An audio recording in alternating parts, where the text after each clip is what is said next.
Good morning, student. Last 2 week we saw present tense and past tense. Today we see future tense. Future tense also divided into a 4 part: simple future tense, future continuous tense, future perfect tense, future perfect continuous tense. First we see simple future tense. In simple future tense, the formula is subject plus helping verb. Helping verb को ही to be का verb भी बोला जाता है. Helping verb कौन सा है? वर्ब शाल या विल आता है. Plus V1. अगर अपन फ्यूचर में बात करते हैं तो at the time we use the verb first form, that means V1 plus object.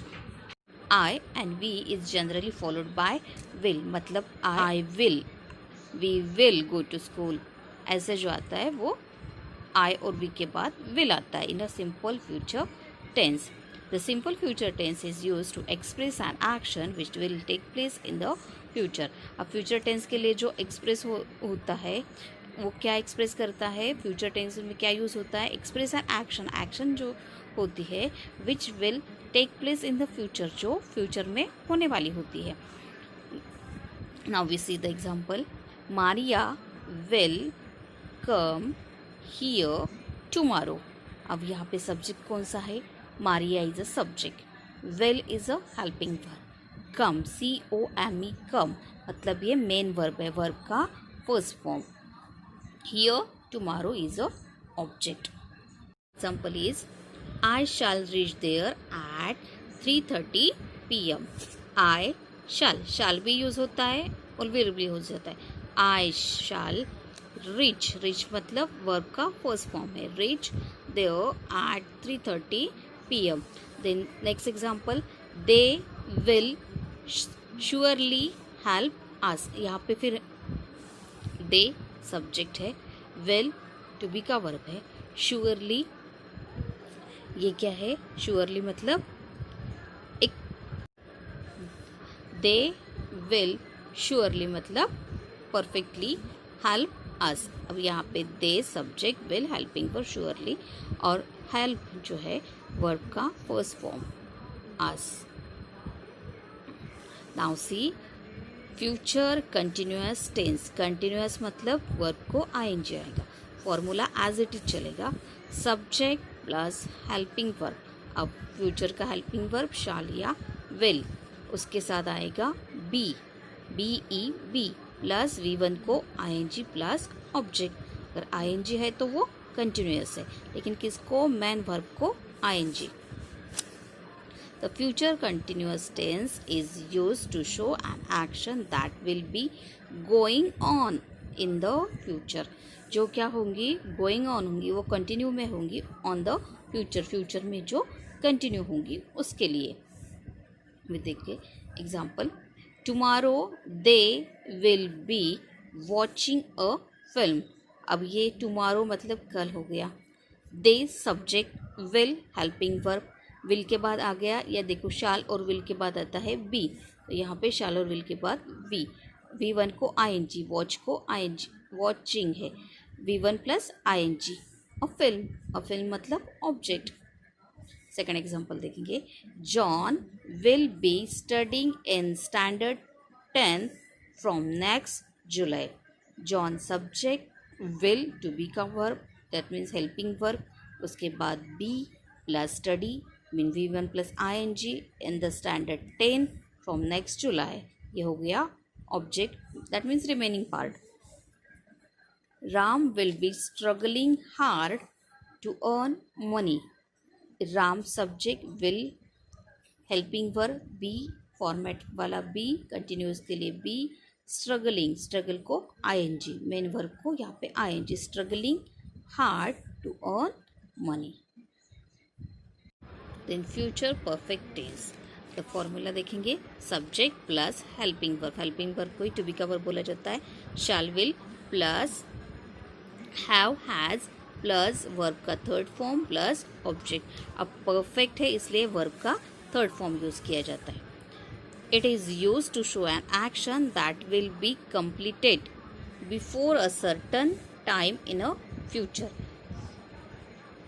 Perfect के लिए क्या है, it show an action that will be completed, वो क्या होंगी, विल बी कंप्लीटेड, फ्यूचर में कंप्लीट होगी, before a time, in the future, future में वो कंप्लीट होंगी, उसके लिए फ्यूचर परफेक्ट टेंस। एग्जाम्पल देखेंगे, I shall have completed all the lesson before the end of March, कब कंप्लीट होंगे, बिफोर द एंड ऑफ मार्च।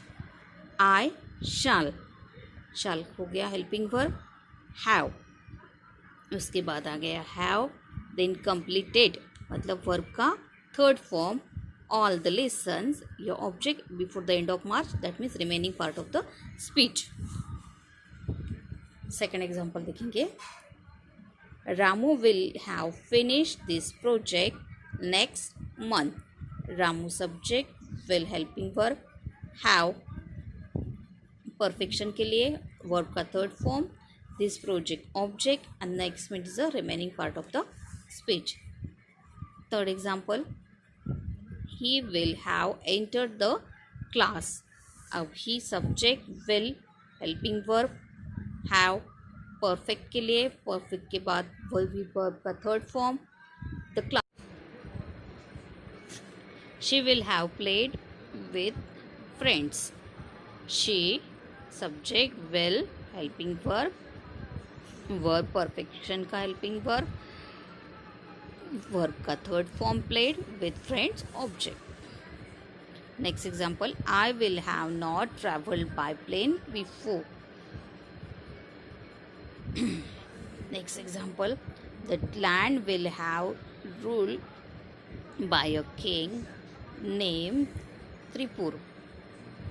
अब आपको जस्ट आइडेंटिफाई करना है, तो आपको बस हेल्पिंग वर्ब देखना है, you first concentrate on a helping verb, the land is a subject, will मतलब helping verb है, कहाँ shall और will है मतलब future है, लेकिन यहाँ पे क्या है, फिर have है,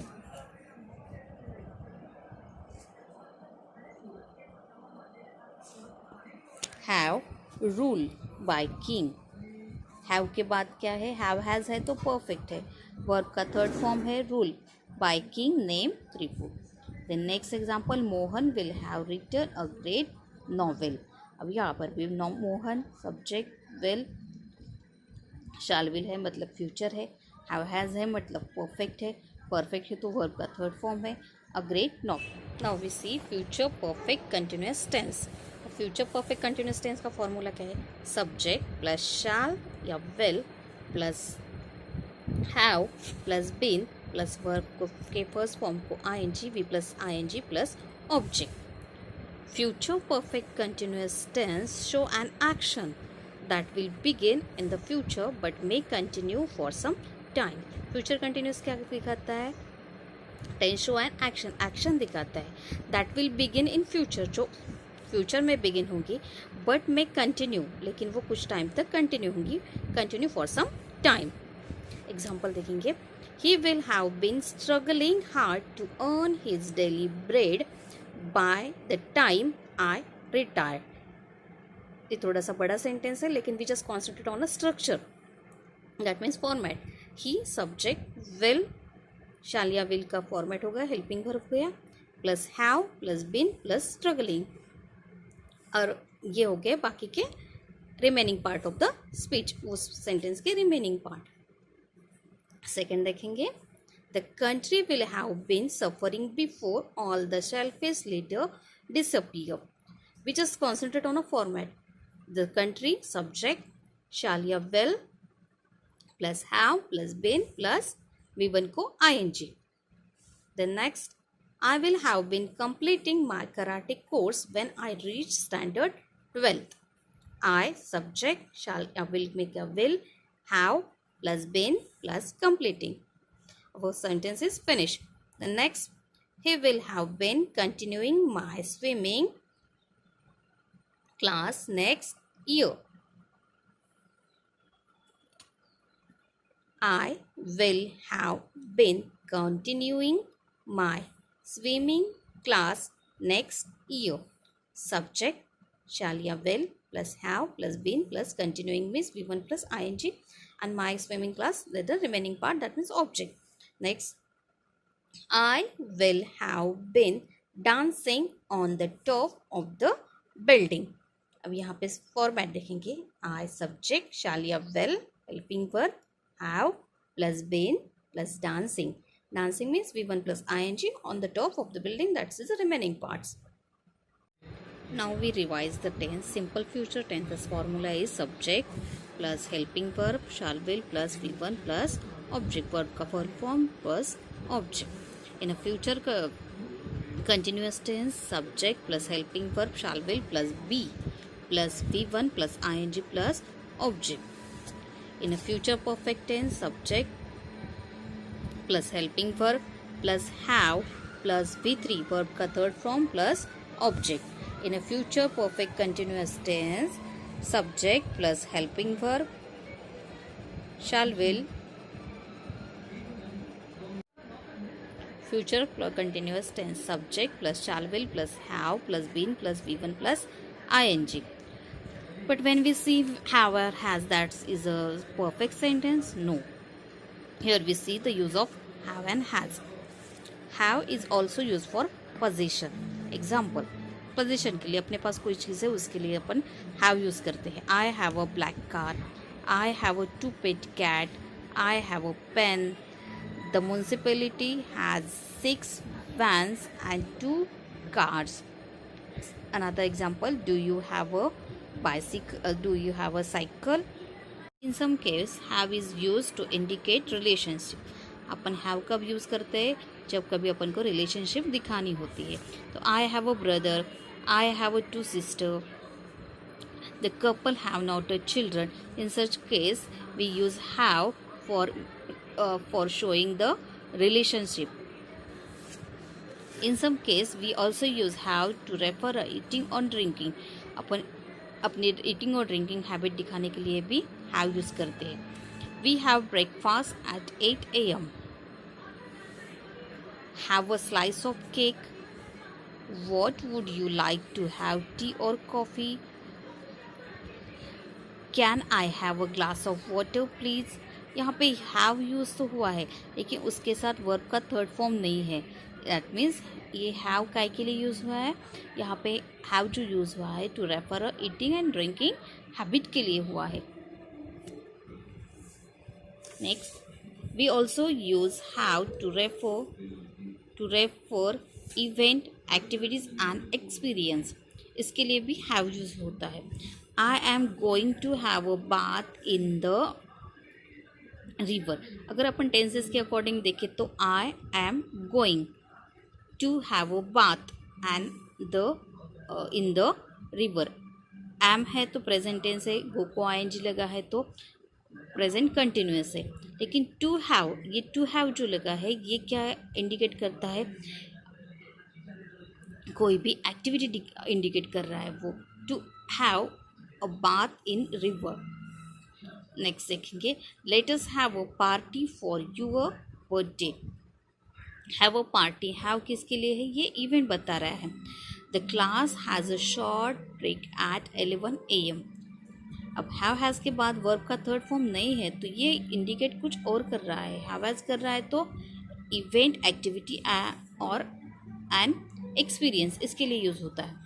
we use have to refer a medical और physical condition.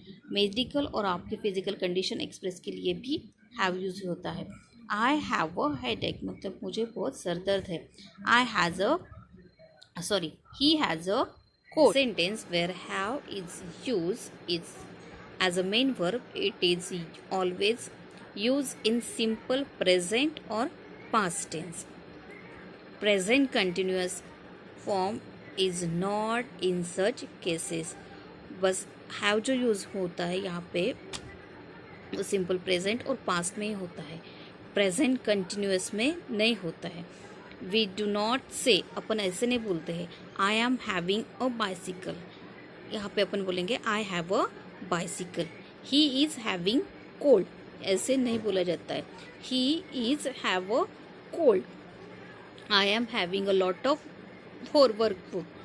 Homework. I have a lot of homework ऐसे बोलते हैं. Similarly it is not use in a negative form as a main verb. Main verb के साथ negative form में भी नहीं बोला जाता है. दैट मीन्स कैसे, ही हैजंट अ कार, ऐसे नहीं बोला जाता है. I haven't a cold, negative form में ऐसे नहीं बोला जाता. To indicate a negative we use the auxiliary. उसके लिए अपन एक्सुलरी वर्ब यूज़ करते हैं do along with the main verb have. Have के साथ को हैव जो यूज होता है यहाँ पे एज अ मेन वर्ब होता है, उसके लिए एक्सुलरी वर्ब यूज़ करते हैं अपन do. He doesn't have a car. इस फॉर्मेट में अगर निगेटिव में आपको बोलना है तो इस फॉर्मेट में बोलते हैं. ही doesn't have a car. He don't have a cold. Like this. Today we see future perfect tense, and with the future tense we see use of have and has. Thank you.